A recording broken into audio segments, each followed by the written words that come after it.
la más cordial bienvenida a este martes de conversación, a este martes de conversaciones, a este martes de conversatorio, donde tenemos un diálogo con ustedes a través de nuestro chat. Siempre dejamos abierto para que ustedes puedan ir formulando preguntas y nosotros las vamos planteando a nuestra experta del día de hoy. Como ustedes lo han visto, hoy vamos a abordar un tema que hemos denominado nuevos espacios, nueva comunidad. ¿Cuánto hemos en nuestras relaciones pedagógicas con nuestros alumnos valorado los maestros y las maestras la importancia de tener una comunidad de aprendizaje? Que los alumnos se sientan responsables de ese proceso que va transitando, que va viviendo cuando contacta, cuando establece estos vínculos para aprender conjuntamente con sus compañeros. Pero, ¿qué decir de las comunidades escolares? Estas comunidades que se construyen entre maestros, alumnos, el maestro con el director, y que van generando un ambiente, van generando una tónica de trabajo que permita alcanzar objetivos comunes. Y qué hablar de todas las comunidades educativas, y que la escuela trasciende a las familias, a la comunidad, al entorno en el que se encuentra, porque a partir de ahí se establecen vínculos también para favorecer el trabajo escolar y, por supuesto, el trabajo de aprendizaje. Pues sobre esos nuevos vínculos, sobre la importancia de hacer comunidad, hablaremos el día de hoy, por lo que por favor les pedimos que en el chat nos compartan de qué entidad nos acompañan y algunas de las preguntas que vayan surgiendo. Y entonces ahora le damos primero la más cordial bienvenida a la coanfitriona, Josefa. ¿Cómo estás? ¿Cómo va la semana? Una semana de fiestas patrias, una semana muy mexicana, así es que pues a ti también te damos la más cordial bienvenida. Muchísimas gracias, mi querida Pati. La verdad es que estoy súper contenta, pero estoy muy llena de cosas y todavía no organizo nada de fiesta. Ya me invitaron a unos pambazos y yo creo que voy a decir sí, donde yo vaya, ya esté todo listo, llego a comer y listo, y ya, así rico. Entonces no tengo que preparar ni lavar.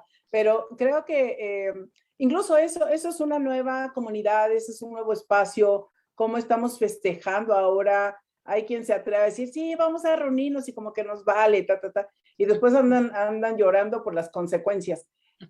Pero también tampoco podemos vivir todo el tiempo en el miedo, ¿no? Y como dicen algunos, se salva uno del rayo, pero no de la raya. Entonces, hay muchas cosas que nosotros necesitamos repensar. ¿Cuántos niños nacieron, por ejemplo, en este periodo? Ah, no, pues es que las parejas estuvieron juntas y las que no estaban juntas se juntaron un poquito más y bueno, de ahí resultaron bebés. Entonces, hay niños que nacieron en pandemia. ¿Y cuántas personitas, por ejemplo, en escuela, que el otro día una de las maestras nos compartía, que le fue a grabar el salón como para que se familiarizara? Eso creo que tiene relación con cómo nosotros podemos lograr ese vínculo, esa unidad del niño, del alumno que todavía no conoce su salón, que todavía no conoce su espacio físico, pero que ya se vaya apropiando, que ya se vaya acercando, que vaya poniendo ahí por lo menos la mirada, ¿no? Para que cuando llegue no le resulte tan ajeno. Entonces, eso es generar unidad, porque comunidad es poner en común y con una sola mirada las cosas. Y también los espacios, bueno, podemos hablar del espacio como el universo, podemos hablar del espacio como un mapa, y el mapa no es el territorio, entonces podemos hablar de espacio como un territorio, pero nuestros espacios, algunos se redujeron, otros quedaron vacíos, otros espacios se generaron espacios emocionales, y esos espacios emocionales se llenaron o están vacíos porque perdimos gente. Pero con todo y ello, a mí me parece que el tema, lo platicábamos con Pati, y Pati siempre tiene muy buenas ideas para los temas que debemos abordar y que conoce mucho de este mundo. Sí es cierto que estamos en un nuevo espacio. Quien pretenda regresar a hacer lo que hacía no le va a funcionar. ¿Por qué? Porque éramos unos antes de COVID, estamos siendo otras personitas durante COVID, nos estamos moviendo, nuestro cerebro, nuestra plasticidad y todo se está moviendo para acoplarse. Estamos pasando por mucho estrés y mucha tensión. El que diga que no miente con todos los dientes, porque todo mundo está pasando por tensión, hasta el que tiene lana. Después, ¿qué va a hacer con tanta lana, no? ¿De dónde la va a guardar? Sí, pues nos vamos a morir o qué sé yo. Entonces, fíjense, estamos pasando todos un tamiz muy complejo. No, para algunos será complicado y complejo, para otros es complejo y no complicado, pero estamos pasando. Y luego vamos a hacer otros post-COVID. Entonces, creo que el estar teniendo estos encuentros y reflexionar acerca de lo que estamos haciendo resulta de mucha utilidad. Algo se nos moverá, alguna neurona despertará, otras neuronas se conectarán para decir, ay, tengo que hacer cosas distintas. Y me encanta tener estos encuentros con ustedes, maestras, maestros que nos acompañan, los fieles de, ya parece misa, Pati, esto, misa de los martes en la noche que vienen nuestros fieles, ¿verdad? Entonces, padrísimo. Y además hoy tenemos pues una buena especialista, una excelente especialista que nos va a acompañar. Así que bienvenidas, bienvenidos todos y Pati, tu mensaje. Pues vamos dando inicio ya formal a este conversatorio, en donde verdaderamente, maestros, tratemos de ir haciendo un listadito. ¿Qué tal, Josefa, que les proponemos ahora a los maestros, a las maestras, a nuestros directores, a nuestros supervisores que hoy nos acompañan, que hagan una listita de aquellos elementos o componentes que van advirtiendo importantes para ser comunidad, ¿no? Como es tener un objetivo en común, cómo es analizar las relaciones, los vínculos que se van dando entre las personas, este enorme reto que implica aprender a trabajar juntos, que es plantear esos vínculos correctos, adecuados, sanos, propositivos, para alcanzar entre todos juntos un propósito, un objetivo, una meta. Y sobre todo, maestros y maestras, siempre plantearnos que el objetivo que la escuela tiene es favorecer, ayudar, impulsar los aprendizajes de los niños, pero no esos aprendizajes que vemos planteados en los mapas curriculares, en los planes de estudio, en nuestros programas escolares, sino las habilidades, los propósitos que se plantea cada uno de esos contenidos y que se debe de quedar en la vida de nuestros chicos para que esas habilidades las vayan utilizando cuando la vida se los requiera, ¿no? Es decir, este razonamiento que se logra a partir de las matemáticas. Y no es que el niño se vaya a frenar o este jovencito o este adulto a detener en un supermercado, a hacer una operación o a calcular un descuento o a sacar un porcentaje y diga, ay, esto me lo enseñaron en segundo de secundaria o en tercero de primaria, sino que de forma natural tendríamos que ir utilizando esos contenidos, pero a través de capacidades, de habilidades que no nos distraigan en eso no lo aprendí, o eso me lo evaluaron y me caía gordo, o esa materia, ay, qué barbaridad, no me pongas a mí a hablar en público porque eso siempre me molestó. No, hombre, pues cada una de las asignaturas debería de alcanzar un mínimo de habilidades que se desarrollan a partir de los contenidos. Entonces, cuando hablamos de aprendizaje, hablamos de esta comunidad educativa que se pone de acuerdo, que se pone en una misma sintonía para que los chicos, como hoy lo sabemos ya los maestros, disfruten lo que aprenden, transfieran lo que aprenden, compartan lo que aprenden, ¿no? Los chicos descubran qué aprenden unos y qué estrategias usan otros y se haga esa comunidad de aprendizaje. Y para empezar este diálogo, Josefa, tenemos hoy dos invitadas. Yo te pediría que nos las presentes, por favor, y que empecemos este diálogo con ellas. Ahora ya ni la voy a presentar, pues sí es de casa, ¿verdad, maestra Tere? Ay, muchas gracias, maestra. Ya la maestra Tere es de casa. Bueno, les presento a la maestra María Teresa Ruiz García.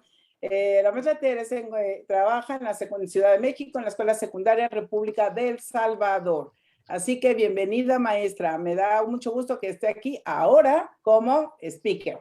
Muchas Y gracias, buenas tardes.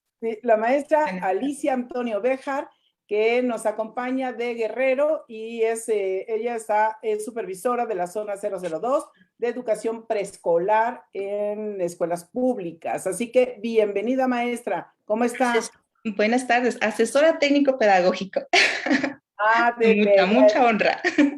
Claro. No, Muchas gracias por la invitación.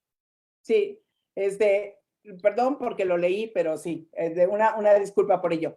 Entonces, bueno, ya estamos aquí y todos los que nos acompañan, porque déjenme echar un ojo en galería, porque de seguro aquí está un maestro y si no está, le vamos a poner falta. A ver, ¿dónde está el maestro que siempre nos acompaña? ¡Ah! No ha llegado, le vamos a poner retardo, ni modo. Entonces, el maestro Jorge Tejeda ahí está, y el maestro Bernardo, que también nos acompaña frecuentemente. Sí, para que vean que los ando buscando aquí, quienes son leales a la patria, porque de tanta asistencia y puntualidad van a tener que recibir un premio. ¿Verdad, Pati? Así es.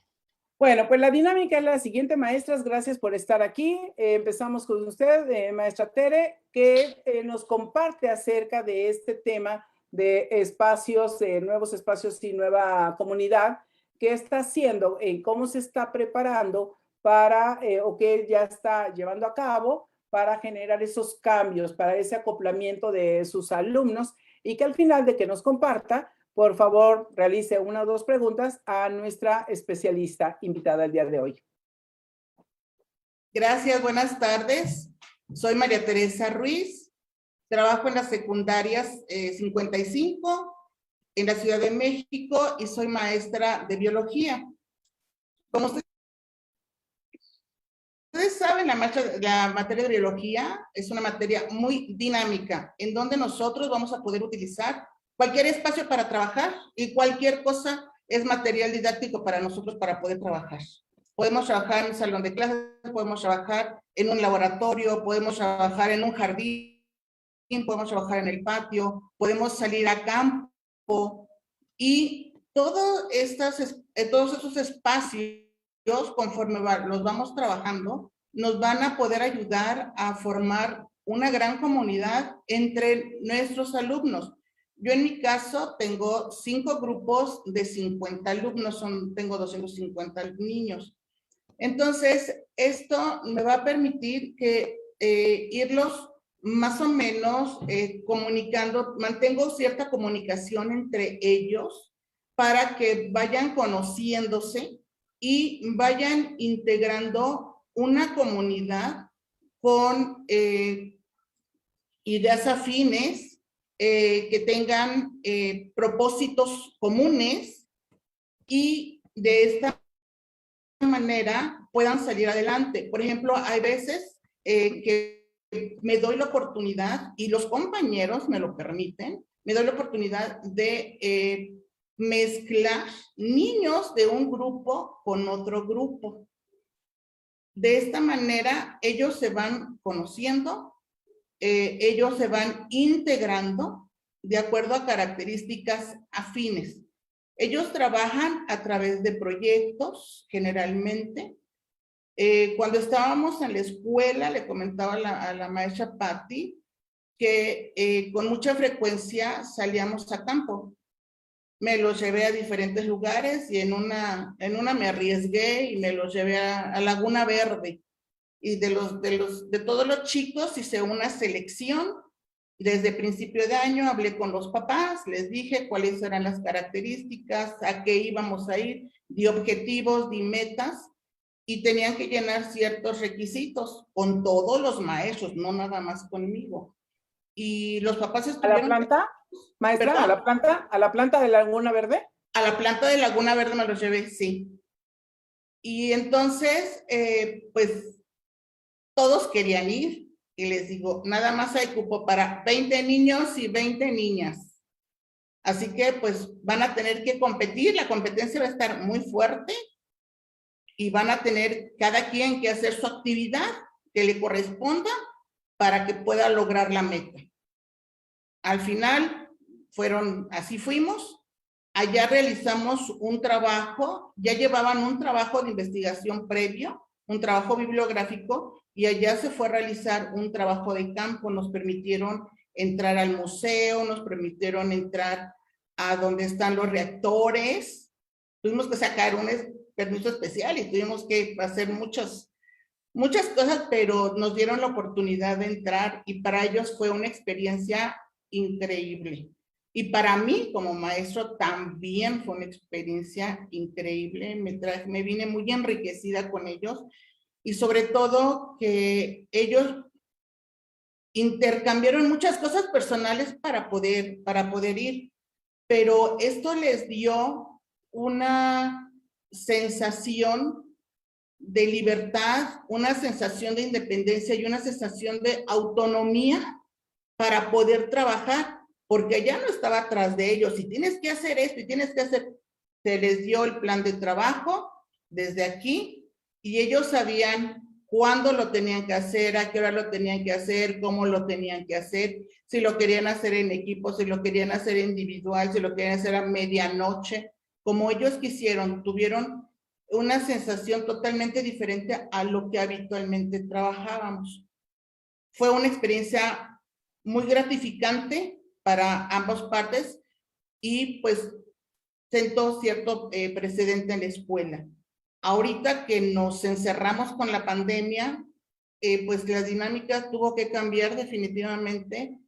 Yo tuve que aprender desde utilizar plataformas y pues de alguna manera los apoyo, les voy dando ciertos matices para que ellos vayan tomando su tiempo pero también les sigo dando la misma libertad de cómo deben de trabajar, en dónde deben de trabajar, sus espacios, para que ellos puedan desarrollarse y ellos sepan qué es lo que quieren aprender.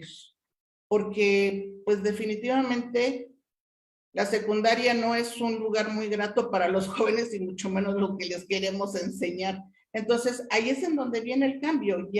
Nosotros ya pasamos a ser solamente unos acompañantes para ellos y creo que parte de mis alumnos han aprendido que ya no voy yo a darles clase, yo voy a acompañarlos, voy a estar con ellos y es responsabilidad de ellos lo que hagan y cómo lo hagan. Y quisiera preguntarle a la maestra, dentro de mi ignorancia tecnológica, a la experta le quisiera preguntar, ¿cómo se puede formar una comunidad virtual funcional y cuál es la mejor plataforma para poderla crear? Muchas gracias.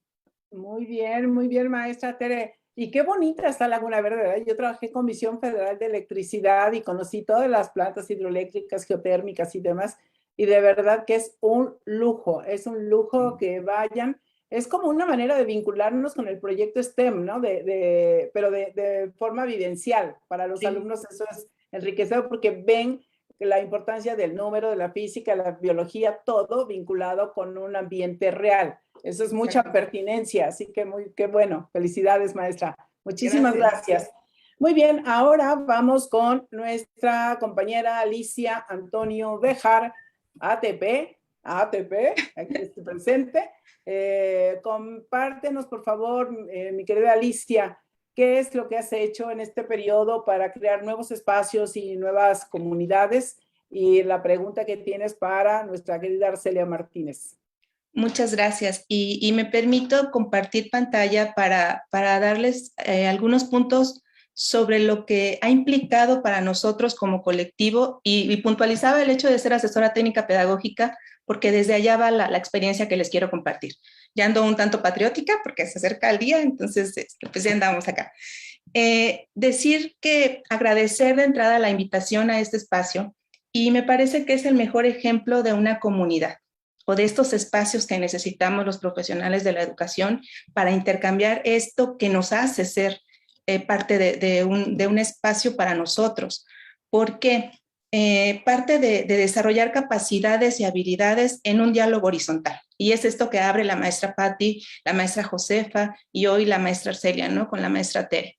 Y que se da en un marco de respeto, de escucha activa, de propuesta, pero propuesta hacia la implicación de las responsabilidades propias, ¿no? Que tenemos como docentes en todas las funciones, directoras, docentes frente a grupo, asesores y cada uno de los actores que estamos acá.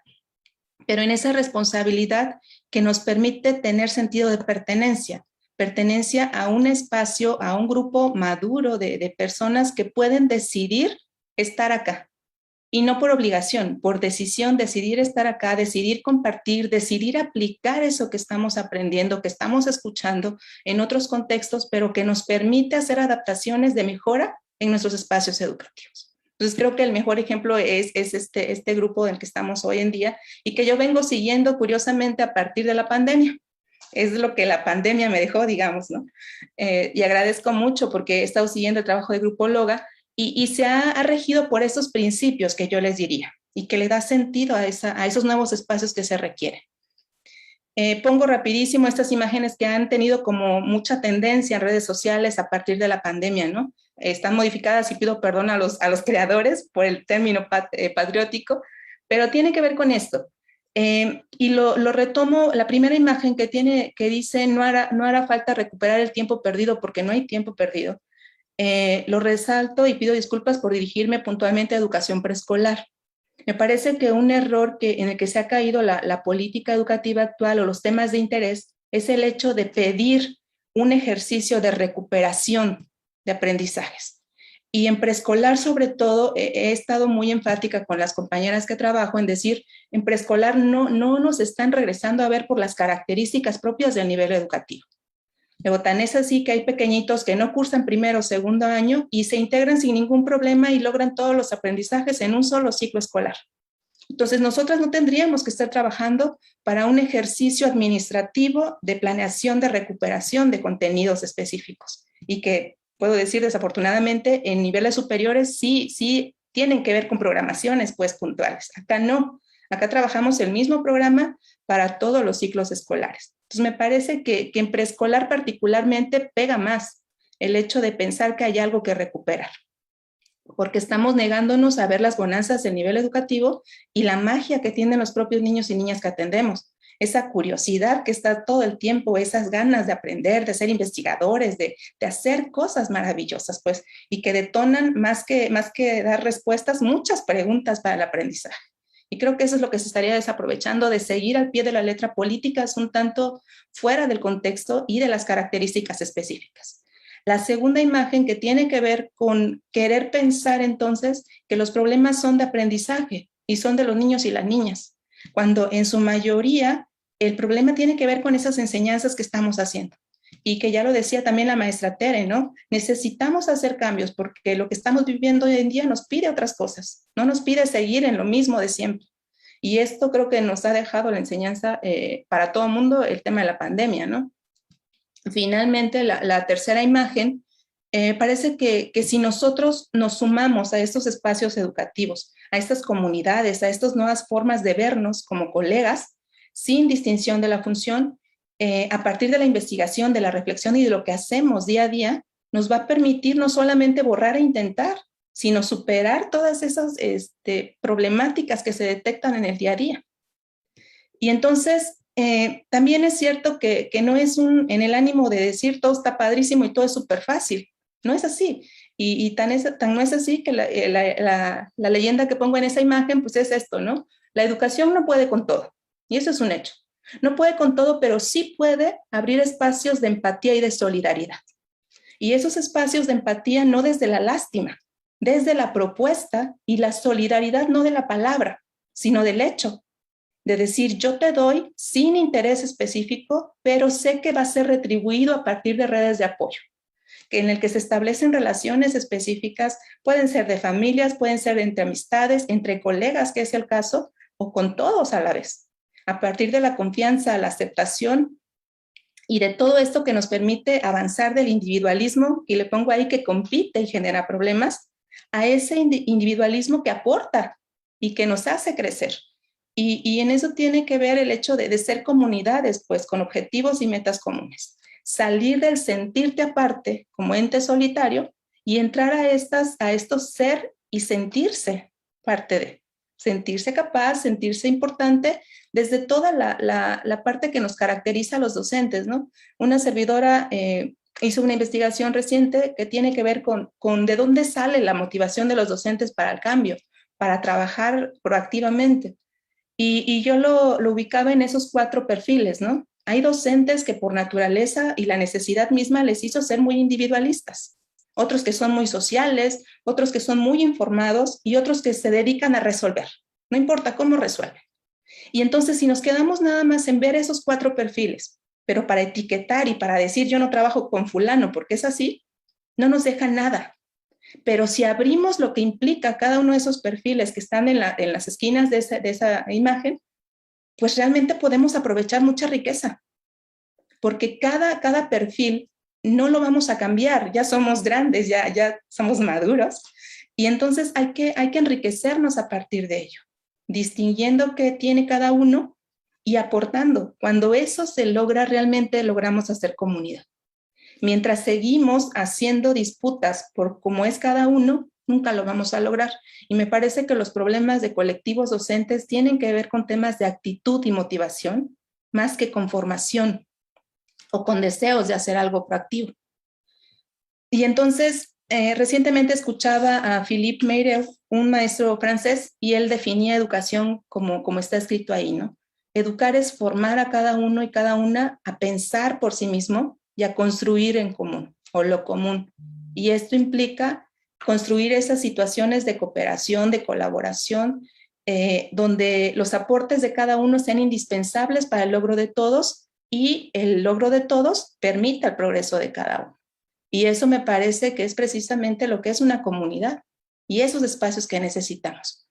En la zona escolar en la que estoy, yo les decía, no es un tema fácil y sin embargo, algo que he identificado es que la posibilidad de hacerlo real tiene que ver con trabajar desde la pedagogía o la andragogía, según donde nos desempeñemos, pero para entendiendo lo que somos y no queriendo pensar que nos vamos a convertir o tenemos que convertirnos primero en psiquiatras o malabaristas para hacer algo. Somos pedagogos, somos andragogos y entonces hagamos desde la pedagogía y la andragogía eso que es posible. Y eso que es posible tiene que ver con lo que dicen nuestros propios planes de estudio. Aprendizaje situado y estrategias metodológicas activas. Ya la maestra Tere nos daba un ejemplo maravilloso de proyectos, ¿no? Y lo que puede hacer esto. Y entonces, con lo que una servidora ha trabajado en estos tiempos de pandemia, prácticamente 2 años ya, tiene que ver con todas esas metodologías. Puntualmente las que aparecen ahí en proyectos, problemas, casos, servicios y fenómenos. Y todas estas, tanto a los pequeñitos que las llevan a cabo como a los docentes que se involucran, nos permite poner en juego todas esas cosas que hacen una comunidad.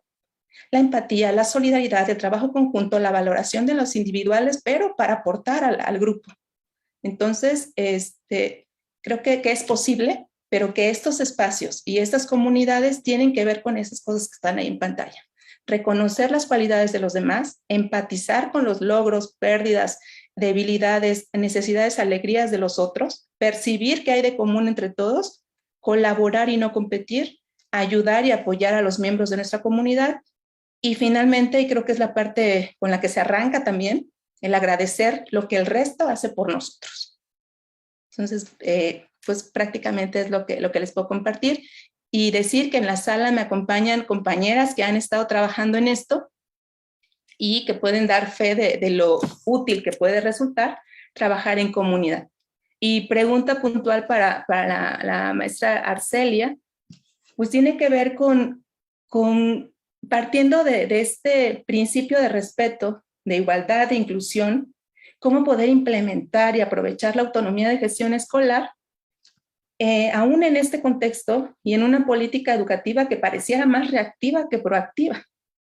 Cómo poder aprovechar esa autonomía y esta creación de comunidades en estos contextos mexicanos. Y tengo 2 preguntas, si me permite.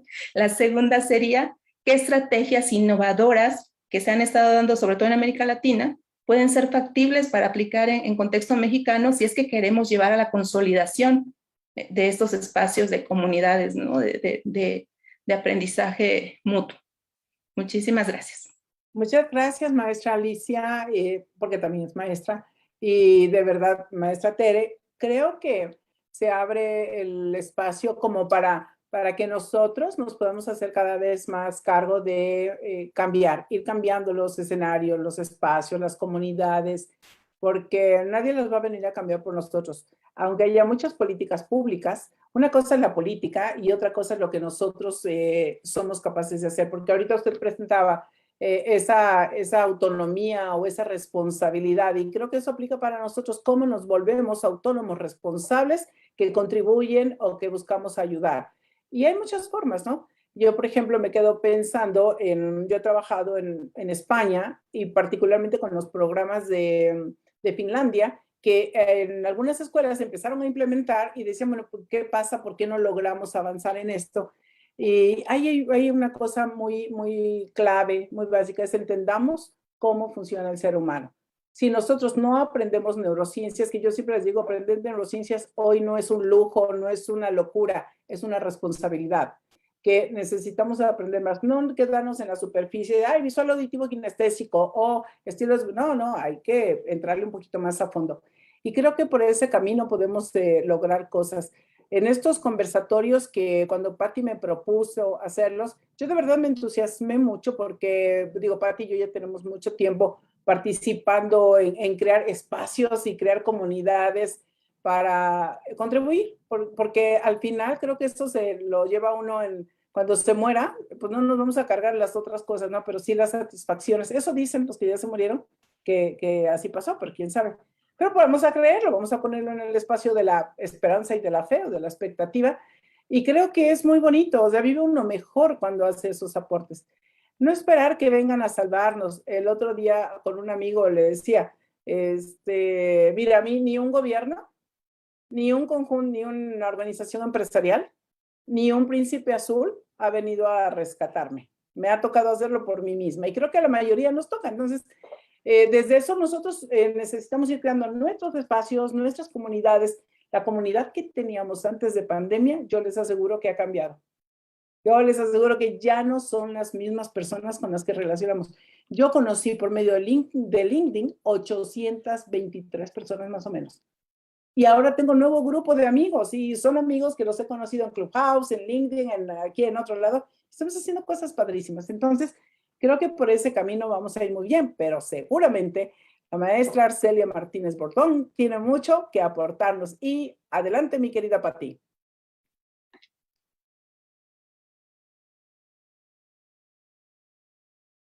Micro, Pati. Muchas gracias, Josefa, por esta conversación con la maestra Tere y con la maestra Alicia, a las que agradecemos muchísimo. Ellas nos acompañan, la maestra María Teresa, de aquí de la Ciudad de México, y la maestra Alicia Antonio, del estado de Guerrero. Y aprovecho, además de agradecerles, comentarle a Arcelia que nos acompañan maestros de los que se han identificado, Arcelia, maestros de Tamaulipas, maestros de Guerrero, ¿no? De Guerrero nos acompañan de Chilpancingo y de Chilapa, y también de aquí de la Ciudad de México. Los que se han logrado identificar seguramente se irán identificando más a lo largo del proceso. Y fíjate, Arcelia, que tienes algunas preguntas en el chat. Te las comparto para unirlas a las que ya ha hecho la maestra Alicia y la maestra Tere. Dice el maestro Jorge Tejeda, en los nuevos espacios educativos, sobre todo virtuales, un poco prolongando esta pregunta de la maestra María Teresa, ¿qué estrategias de enseñanza se pueden emplear para alumnos con autismo y con debilidad visual? Ahí hay un gran reto, sobre todo con los niños que tienen capacidades, discapacidades y que, bueno, debemos atender también. Son alguna pregunta que ya está hecha en el chat, y déjenme presentarles a la maestra Arcelia. La maestra Arcelia Martínez Bordón, ella es doctora en política por la Universidad de York en Inglaterra. Es licenciada en Ciencia Política y maestra en Políticas Públicas por el Instituto Tecnológico Autónomo de México, el ITAM.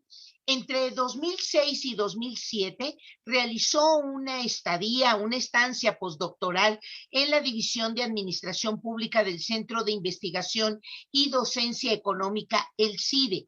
Cuenta con más de 20 años de experiencia en el análisis y evaluación de políticas educativas. Trabaja como académica de tiempo completo en el Departamento de Educación de la Universidad Iberoamericana Ciudad de México.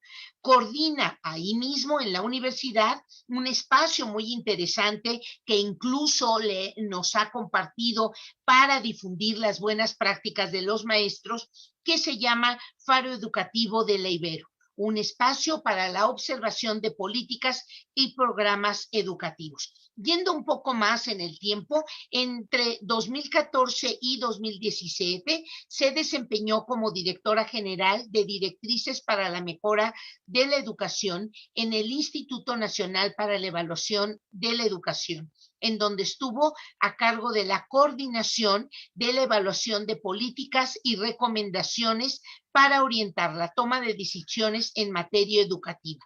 Antes, entre 2012 a 2014, fue consejera ciudadana del Consejo de Evaluación del Desarrollo Social del Distrito Federal, Evalúa DF, y ha dirigido además varias tesis, da clase, es parte y miembro de la Red de Mujeres Unidas por la Educación, y conjuntamente aquí con nosotros en Grupo Loga ha recuperado voces y experiencias de docentes en un proceso de enseñanza a distancia a través de un foro que tenemos de buenas prácticas. Arcelia, no digo todo tu currículum, son algunas cosas, pero que le permitan a los maestros que hoy nos acompañan dimensionar un poco tu experiencia y desde dónde vas a contestar estas preguntas y hablar de esto que tú has estudiado mucho y te has articulado, que tiene que ver con las nuevas comunidades. Te dejamos el micrófono, Arcelia, bienvenida y muchísimas gracias por aceptar nuestra invitación. Al contrario, Patti, doctora Patti, muchas gracias. Y es un gusto y un honor para mí estar en este conversatorio. La verdad es que, bueno, tengo una expertise en análisis de la visión macro de la política pública, ¿no?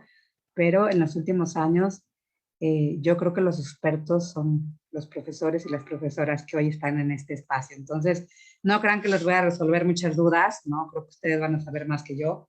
Pero les voy a hablar más bien como desde esta visión de lo macro y lo micro, quizá recogiendo un poquito los comentarios finales antes de que la doctora Patti me diera la palabra de la maestra Josefa Galván, ¿no? Cuando dice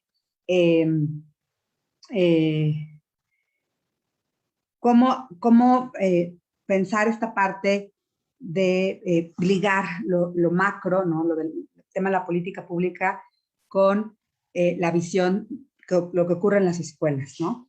Creo que en los últimos años, bueno, al menos yo he aprendido eso desde mi experiencia en el INEE, como evaluadora de políticas, que podemos tener decretos, tenemos que poner lineamientos, podemos tener acuerdos secretariales, podemos tener grandes líneas de política, y la verdad es que hay muchas cosas que quedan en estas buenas intenciones, en estos buenos deseos de la autoridad a nivel federal o a nivel local, pero quienes están resolviendo el día a día, pues son los profesores, son las profesoras, es la comunidad. Entonces no podríamos estar esperando a recibir recetas, ¿no? Desde arriba, ¿no? No podemos estar esperando a que la autoridad resuelva, pues dada la diversidad del país, ¿no? Digo, sí estaríamos esperando, y ese es un reclamo que hacemos desde el Faro Educativo, de los espacios que coordino, en los que he participado, pues necesitamos apoyo, necesitamos presupuestos, necesitamos coherencia, necesitamos respeto a la autonomía de gestión, ¿no? Muchas cosas que desde el nivel macro sí se pueden hacer y tenemos que exigirlas.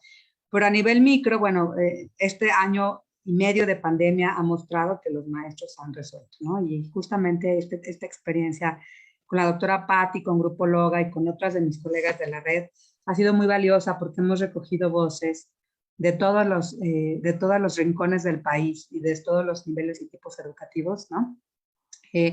Donde nos han compartido, por ejemplo, en el tema de el espacio del foro de buenas prácticas docentes en pandemia, recuperamos 102 testimonios, ¿no? De cómo se lograban organizar los profesores. Pues, los invito a que las consulten, están en la página de Grupo Loga, están en la página también del Faro Educativo, ahorita se los pongo en el chat, ¿no? En el chat.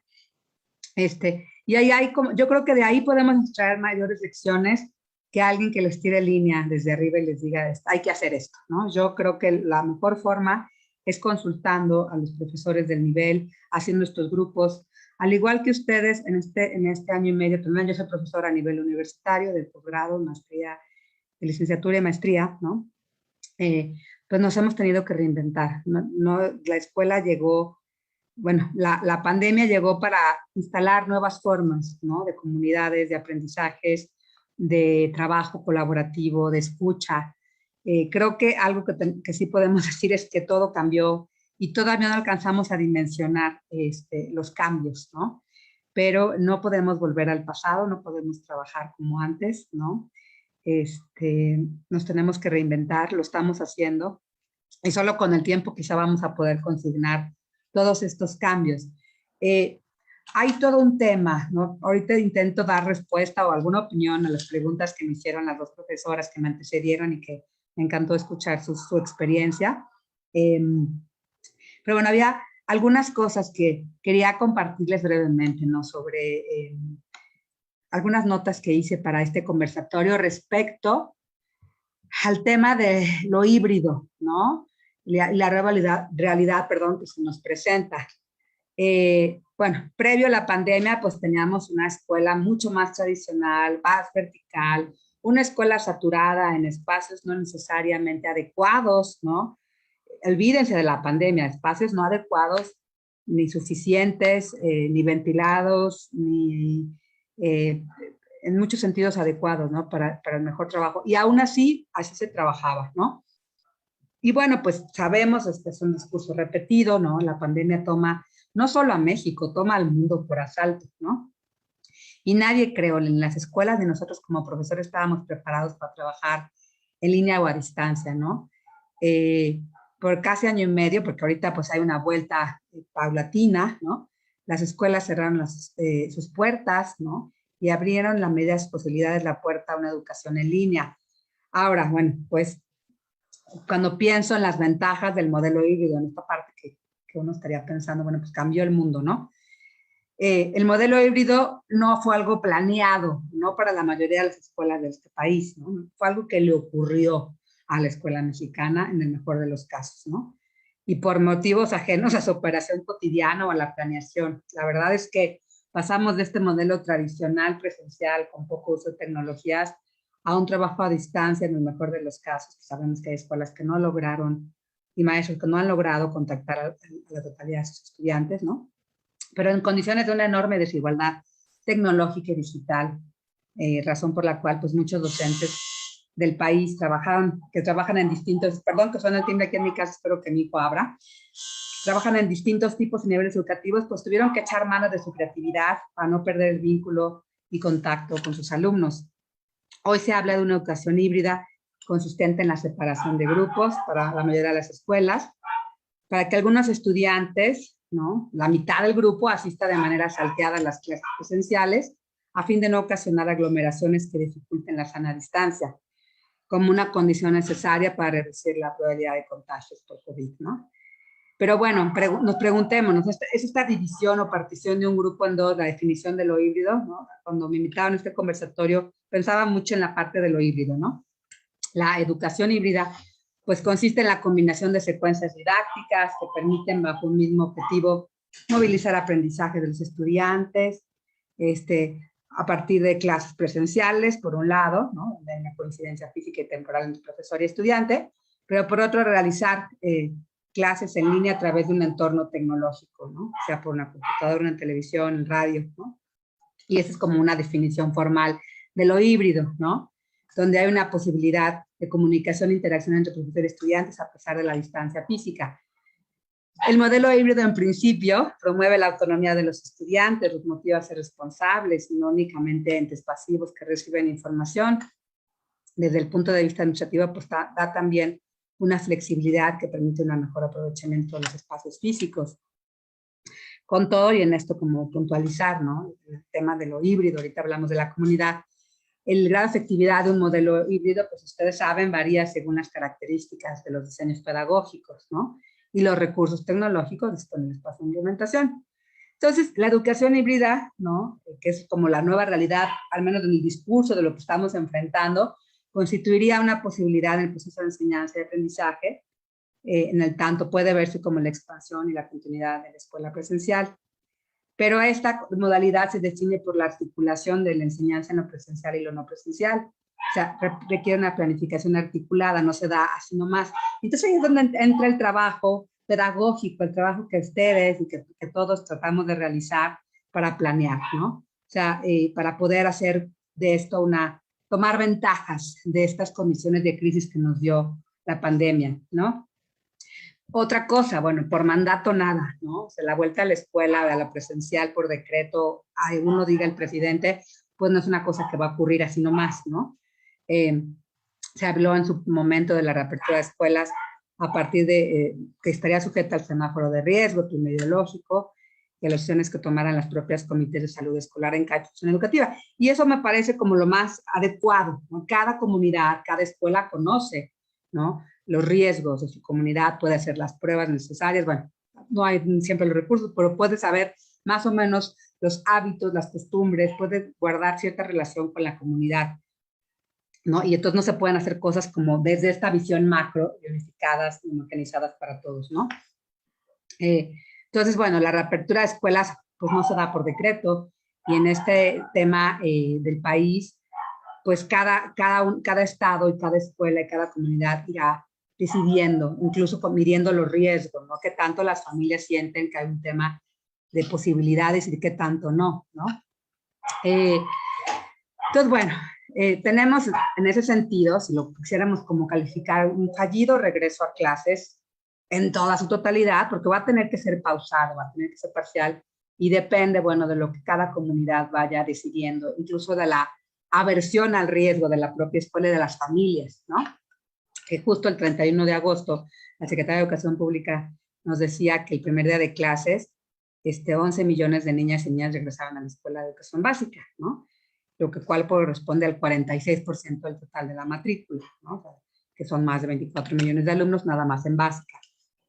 ¿Qué retos inmediatos tenemos ante este nuevo contexto? Ahorita me concentré en lo híbrido, pero evidentemente hay todo un tema de adaptarnos, ¿no? De ser comunidad, ¿no? Necesita adaptarnos familias, estudiantes, docentes, y creo que lo hemos hecho en este año y medio, unos con más posibilidades, unos con menos, a escenarios emergentes, ¿no? Nos hemos adaptado, algunos, insisto, con más facilidad que otros, ¿no?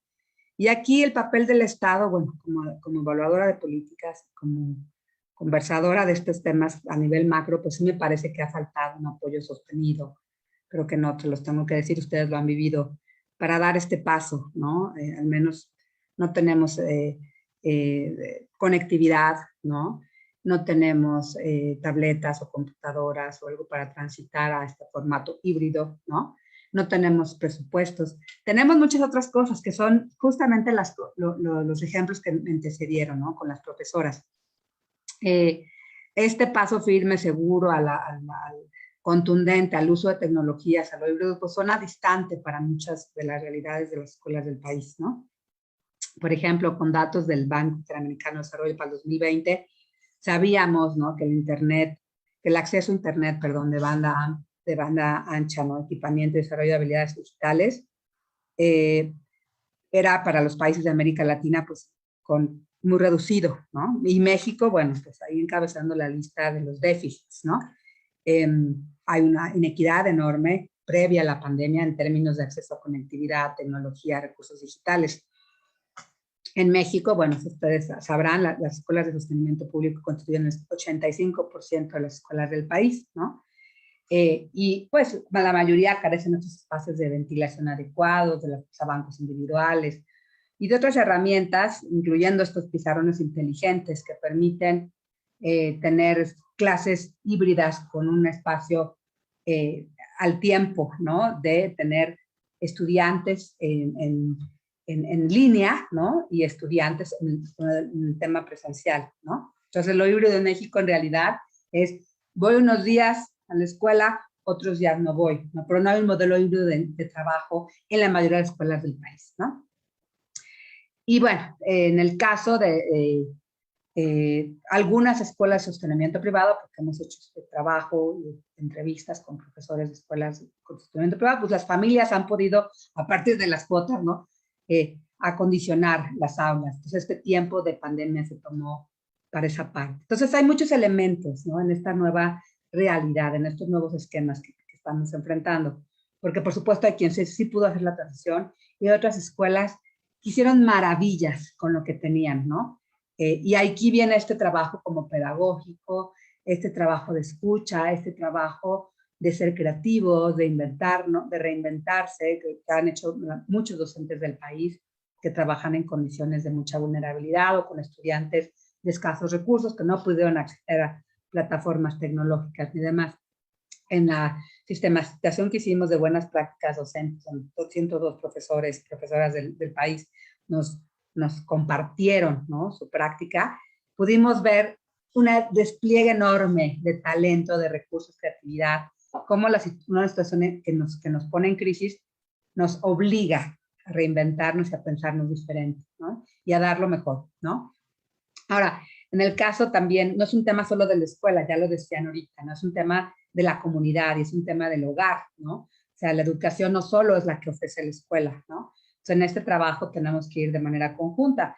Y también aquí hay déficits en los hogares, ¿no? Déficits en términos básicos de conexión a internet, de computadoras que no hay acceso a o son compartidas, ¿no?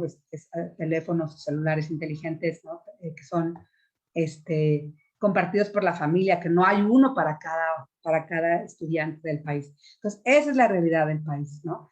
Suena muy bonito lo híbrido, suena muy bonito las ventajas, pero la verdad es que vivimos en un país sumamente desigual, ¿no? Entonces, no hay a veces dinero, ya olvídense de la conectividad, ¿no? No hay dinero para hacer una recarga, ¿no? Para tener datos y poder bajar contenidos en este modelo a distancia o híbrido, ¿no? En el pasado se han dado tabletas, computadoras a estudiantes, se han montado estrategias de expansión de redes de conectividad. Sin embargo, la realidad es que 39% de la población en edad escolar entre 6 y 22 años no cuenta con conexión a internet, ¿no? Y su principal fuente de acceso a internet, 9 de cada 10 casos, es el teléfono, ¿no?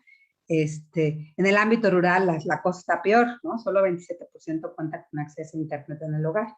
Y ahí compartimos características similares con países como Colombia, ¿no? O como Perú, pero estamos muy por debajo en este porcentaje de otros países como Costa Rica, Uruguay, donde 82% de los hogares rurales cuentan con acceso a internet, ¿no? O Argentina, o el caso de Chile, 86% de los hogares del medio rural cuentan con acceso a internet. Estamos hablando de realidades en una misma región bien distintas, ¿no? Y bueno, dicen, y estoy convencida, y las escuchaba hace ratito, que las crisis son oportunidades para crecer, pese a este marco tan difícil que les presento de la conectividad, que lo han vivido seguro con sus estudiantes, ¿no? Pese a todo esto, o este marco que puede ser tan pesimista, es cierto que la pandemia abrió posibilidades, ¿no? Y tanto en el mundo digital, pero sobre todo estas posibilidades de trabajo distinto, ¿no? Sin duda, algo renovado es el nuevo vínculo con las familias, ¿no?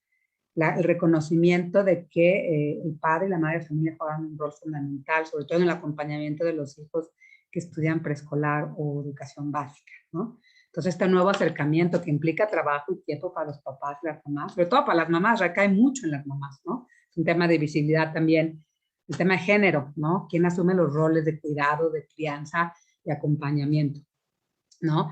Pero bueno, no vamos a volver al pasado, es un hecho. O sea, todavía no, creo que no alcanzamos a dimensionar los cambios que nos va a traer la pandemia, ¿no? Hace rato conversaba, antes de esta reunión, de este conversatorio, con otro grupo de colegas con un director de telesecundaria sobre el trabajo que realizó en pandemia. Él nos estaba contando su trabajo de guías, ¿no? Elaboración de guías que sistematizaron, que empezaron haciendo muchas guías a los propios estudiantes estaban saturados de trabajo, ¿no? Los docentes haciendo las guías y los alumnos teniendo que contestar esas guías, teniendo que estudiarlas, hasta que fueron dosificando contenidos, ¿no? Y se hizo una forma automática y le preguntábamos, en una entrevista, le preguntábamos, maestro, ¿y de aquí con qué se queda? Y dice, bueno, la verdad es que las guías llegaron para quedarse. Dice, ese trabajo que hemos hecho todo este año y cachito de pandemia, ahora ya regresamos a lo presencial, no logramos que todos los alumnos regresaran, 30% está fuera todavía, ¿no? Dice, pero todo ese trabajo que hicimos de sistematizar, de ponernos a trabajar en equipo, de dialogar, ¿no? O sea, se acabó el trabajo individual. O sea, la única forma de salir avante en esta crisis es trabajando en colectivo.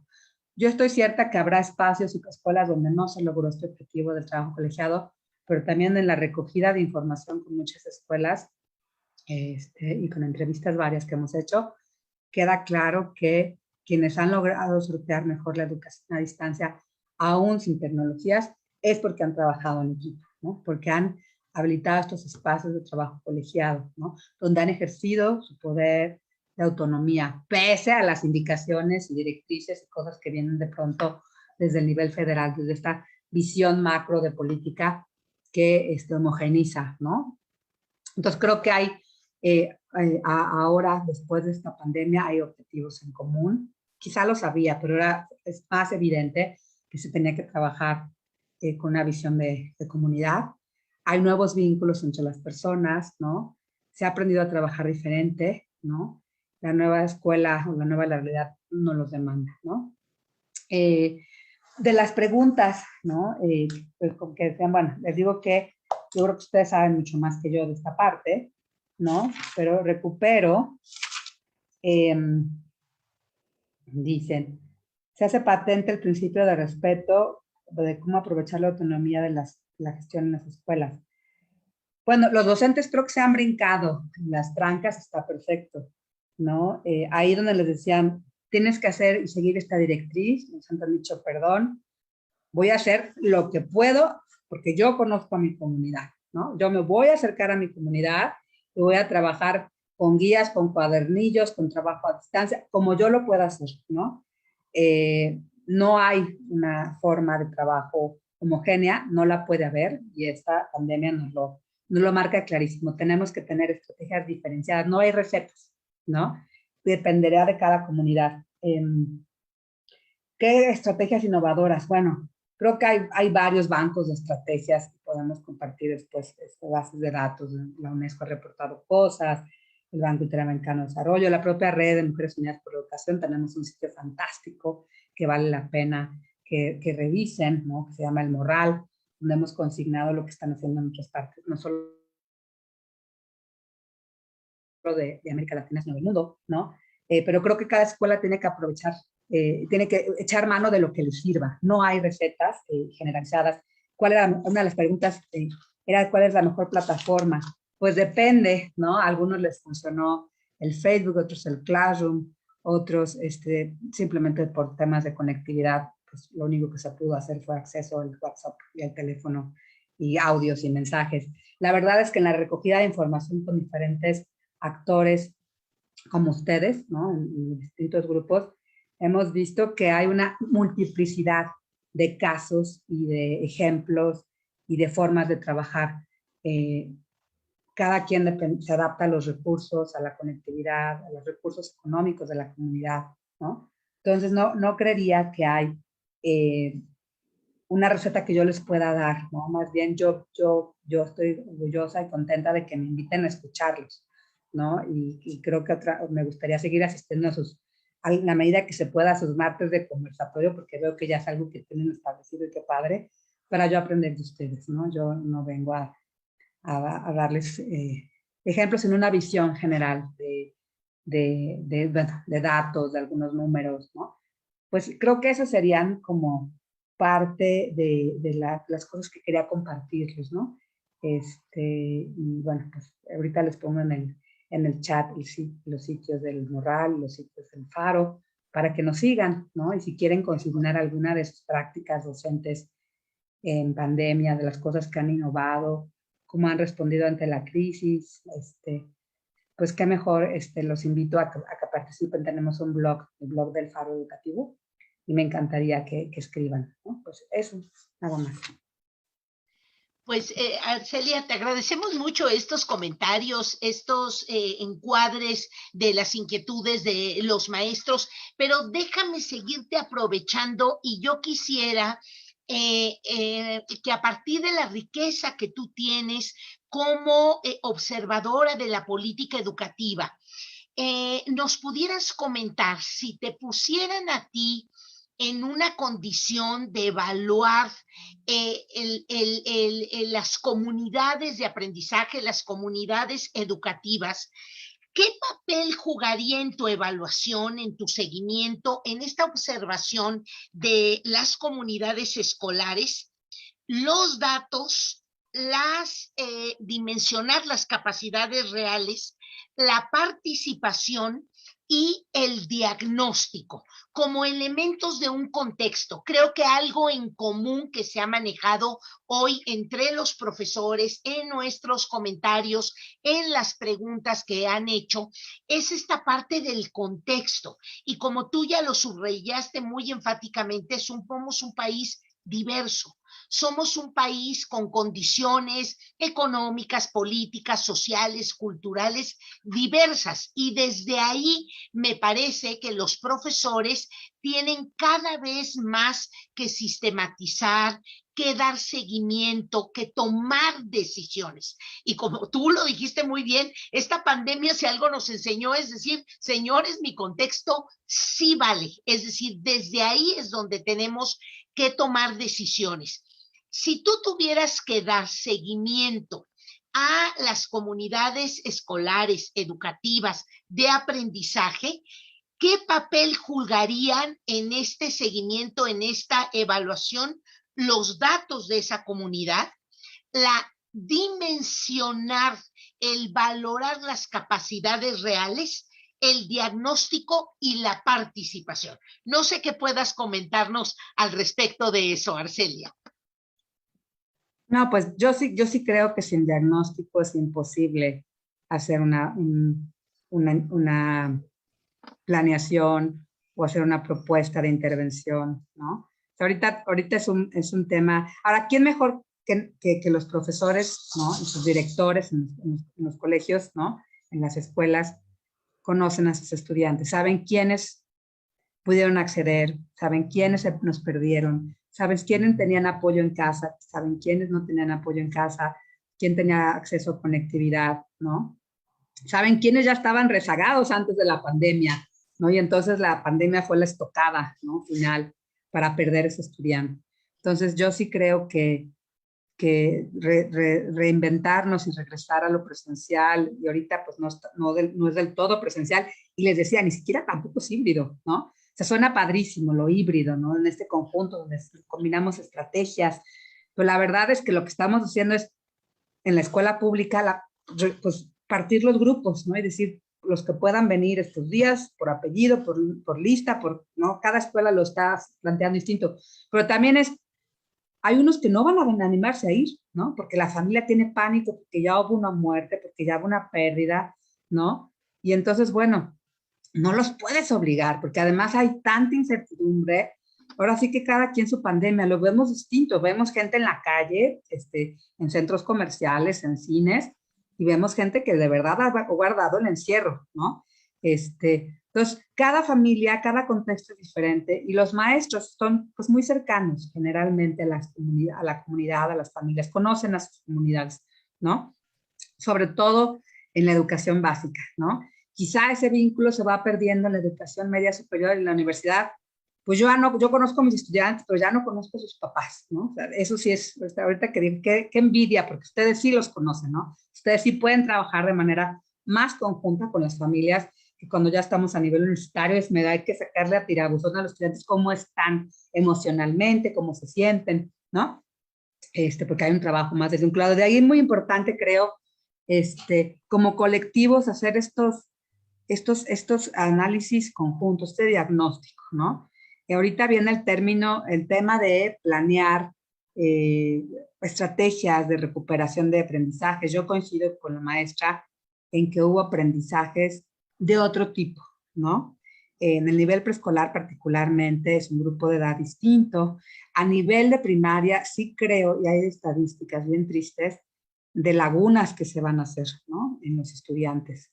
Esa es una realidad, ¿no? Podemos ser muy románticos respecto a que los aprendizajes en materia emocional superaron con creces los aprendizajes no obtenidos en materia de contenidos y de currículum. Yo coincidiría en que hemos aprendido a ser más resilientes, todos, ¿no? Todos y todas.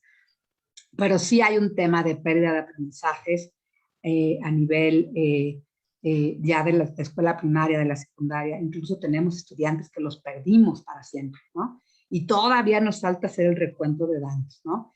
Entonces, bueno, aquí es vital, bueno, de lo perdido, ¿qué vamos a hacer? ¿Qué cosas logramos,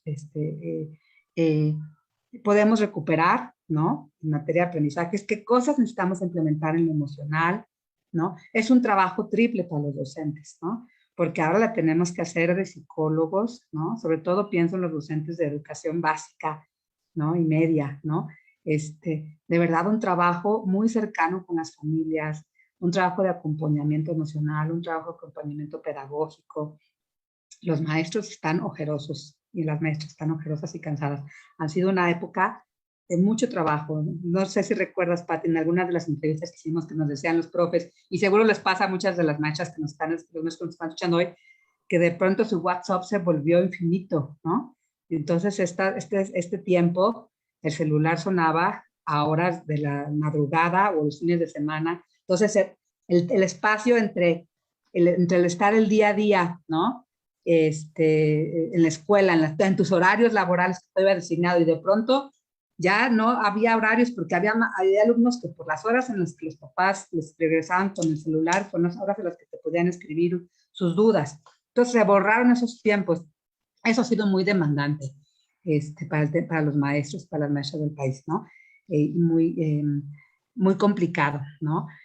Yo creo, bueno, insisto, es una opinión personal a nivel de, no podemos hacer, bueno, yo me dedico a hacer evaluación educativa, no podemos hacer ninguna propuesta de mejora sin un diagnóstico, ¿no? Entonces, pues, y este diagnóstico que es mejor que hacerlo de manera conjunta con la escuela, ¿no? Porque lo que no se le ocurre a uno, se le ocurre al otro profesor, a la otra profesora.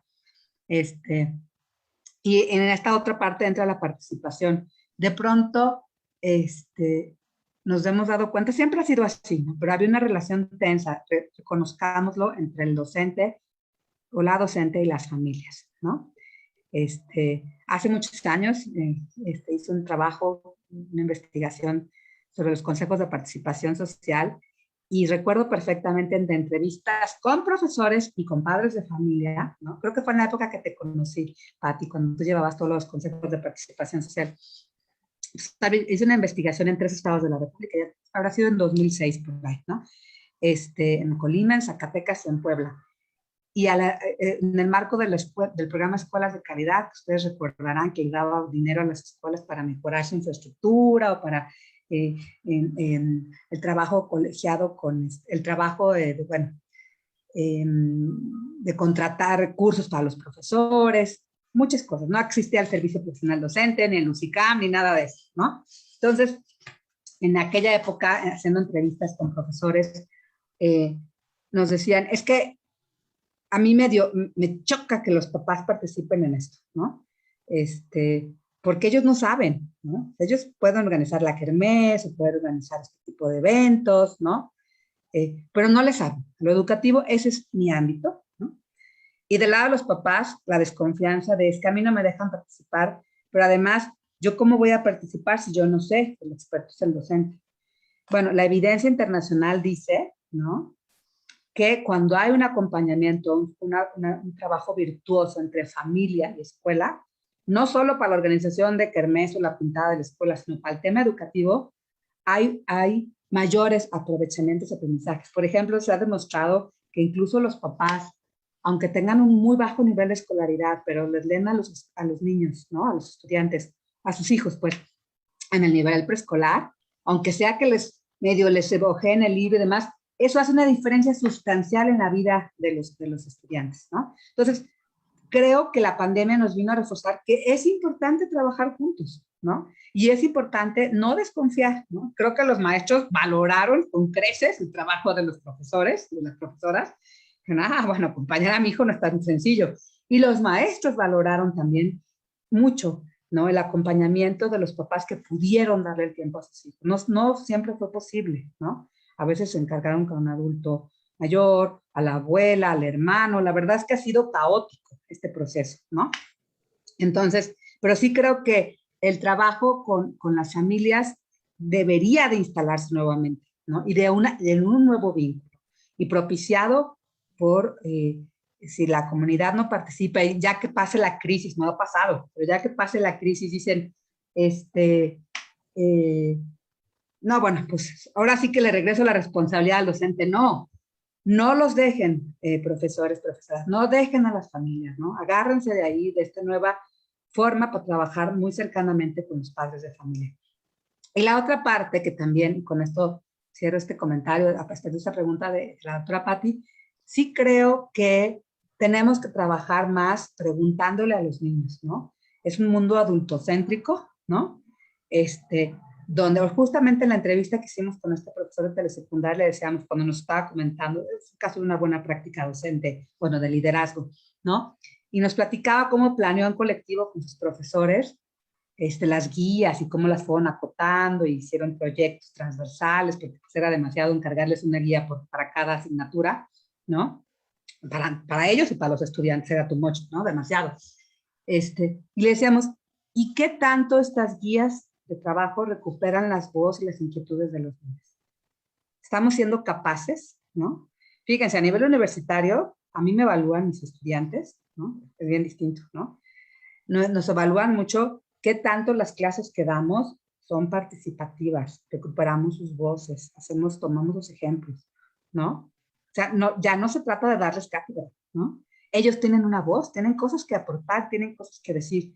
Estamos haciendo, y a nivel de licenciatura, bueno, si no propiciamos ese diálogo, así nos evalúan re mal, ¿no? Entonces, a nivel básico, ¿no? Estamos haciendo lo mismo, porque ahí, de pronto, pues, el alumno no tiene la misma voz, ¿no? No te puede sancionar. Quien te sancionaba era el padre de familia o la madre de familia, ¿no? Pero más allá de la sanción, porque este concepto es horrible, ¿no?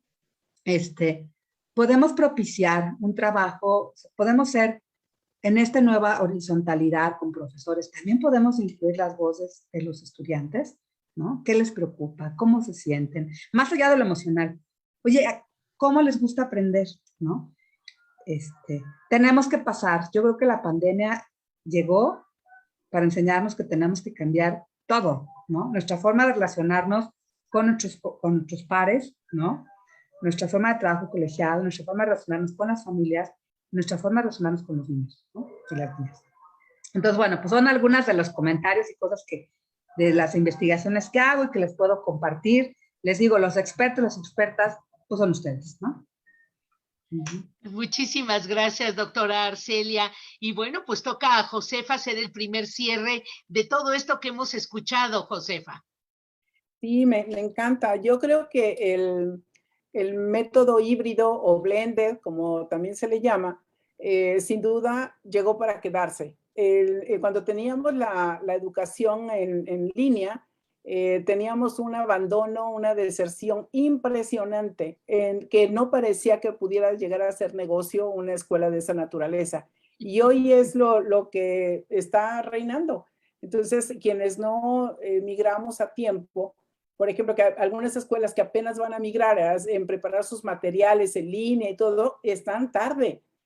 Yo, por ejemplo, empecé hace 4 años y de verdad que es súper complejo porque hay que trabajarle mucho para subir una unidad que lleva ejercicios, que todo lo que le tenemos que acomodar para generar una experiencia, ya no de aprendizaje, sino una experiencia de enseñanza, que Arcelia, perdón, nos hacía hincapié en esto, la importancia de la enseñanza, que también la maestra Alicia nos ponía ahí. no es difícil de que le aprenda, es difícil de enseñar.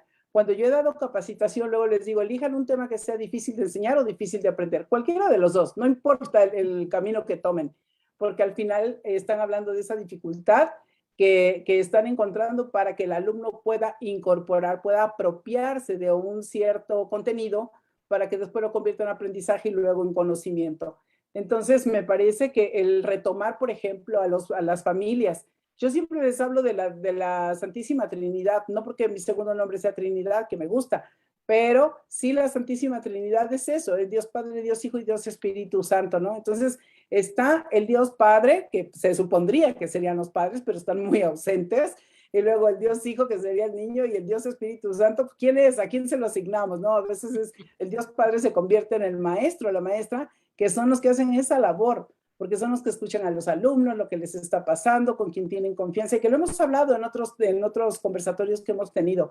Entonces, me parece que con lo que tenemos, que también lo mencionaba Arcelia, con lo que tenemos hay que hacer todo lo que podamos, todo. O sea, no nos limitemos a lo que creo que nos invitas a pensar es que no nos limitemos, porque si no hay una política pública o no, si contamos con todo lo del equipamiento o no, porque no tan solo a la educación la pandemia le tomó sin conectividad, sino también a los bancos. ¿Cuánto? Yo que he trabajado con bancos, de verdad, la gente se fue a trabajar a sus casas y cómo abrían los VPNs para que pudieran trabajar en casa.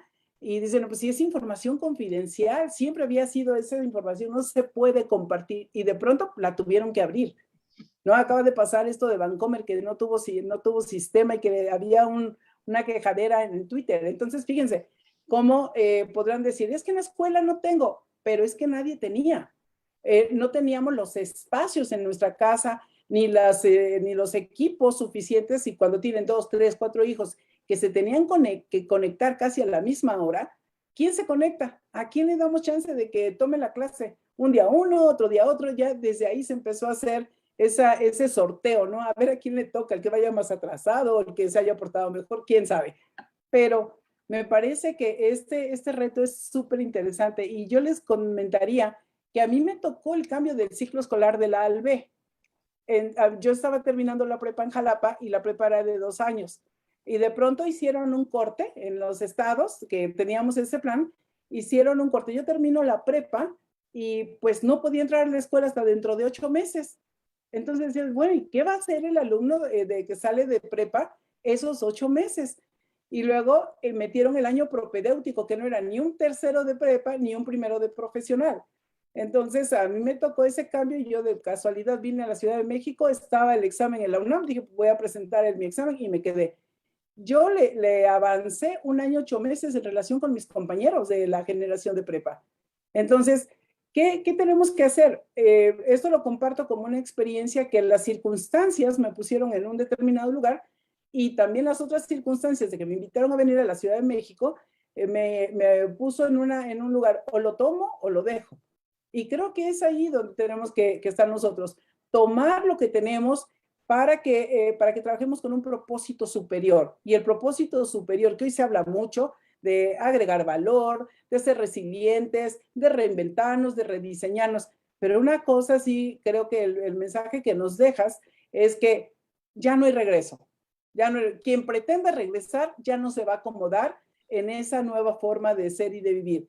Y que los maestros y las maestras han aprendido tantas cosas en este periodo, han tenido que hacer tanto, porque los que se conectaron, porque hubo quien no se conectó también, eso es una realidad, porque yo me acuerdo de las cifras que dieron, y yo creo que Arcelia lo tiene, que dieron unas cifras de cuántas cuentas se abrieron para internet, y solamente 30% se usaron en algunos estados. Entonces, ¿qué hicieron los demás maestros? El miedo se apoderó de ellos, de no voy a poder salir adelante, pero hubo otros que son casos muy lindos, de un maestro, me acuerdo que estaba trabajando en un café internet y ahí se iba a meter para dar la clase.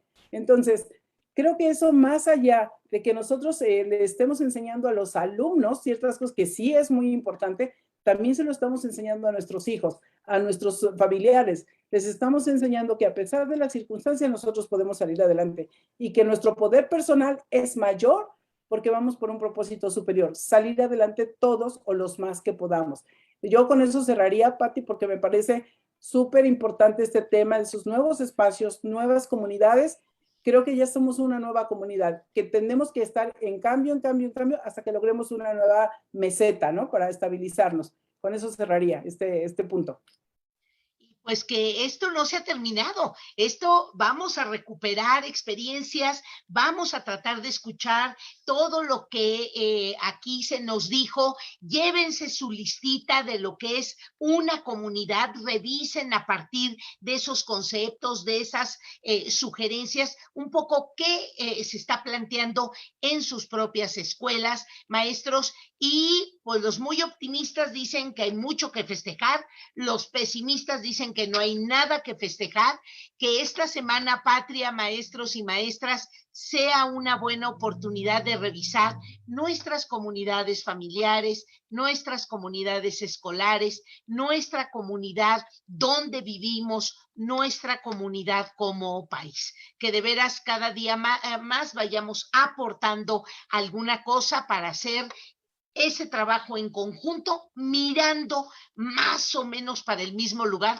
para que no cueste tanto trabajo. Maestros y maestras, a nombre de los que estamos aquí y ahora ya puestos todos en galería, de veras que tengan muy bonitas fiestas patrias, que lo disfruten muchísimo, que esta nueva comunidad que estamos haciendo verdaderamente nos ayude a ir trabajando todos juntos, siempre por la mejor escuela, siempre por el mejor país, siempre por la mejor comunidad. Maestros y maestras, muchísimas gracias, cuídense muchísimo y nos vemos en el siguiente conversatorio. Gracias, Arcelia, por tu participación y gracias por todos los maestros que hoy nos acompañaron. Muchas gracias a todos. Muchas gracias a ustedes, gracias por invitarme.